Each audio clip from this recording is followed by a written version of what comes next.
دین ان کا مقدر بن جائے، اور اللہ تیری رضا ہمیشہ نصیب ہو۔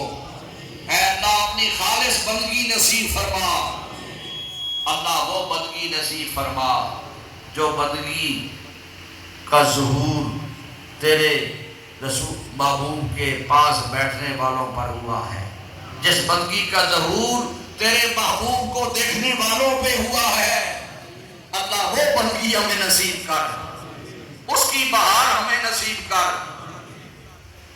اللہ ہمارے نسبت والے اور محبت والے اور میرے حضور کے متوسلین کو اللہ اپنی خالص بندگی نصیب فرما، اللہ ان کو کسی غیر کا محتاج نہ فرما، اپنے غیب کے خزانوں سے ان کی مدد فرما، اللہ اپنی عنایات کا دروازہ ان پر کھول دے۔ تیری عنایات سے بڑھ کے کس کی عنایات ہے اللہ؟ سارا کچھ تیرا ہے، سب کچھ تیری بارگاہ سے تیرے بندوں کو ملتا ہے، اور تیرا فرمان ہے کہ الیس اللہ بکافٍ عبدا۔ اے اللہ یہ تیرا بڑا میٹھا پیغام ہے، کیا میں اپنے بندے یا کافی نہیں ہوں؟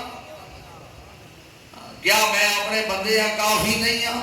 اللہ اے اللہ اپنے اس فرمان کا فیض ہمیں نصیب فرما،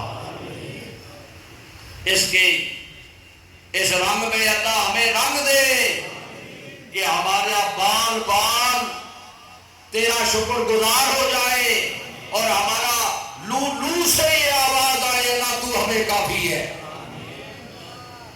اللہ تعالیٰ سب کی بگڑیاں بنا دے، اللہ اس دربار کو مانوی اور روحانی لحاظ سے آباد فرما، یہ لنگر صبح قیامت تک جاری رہے۔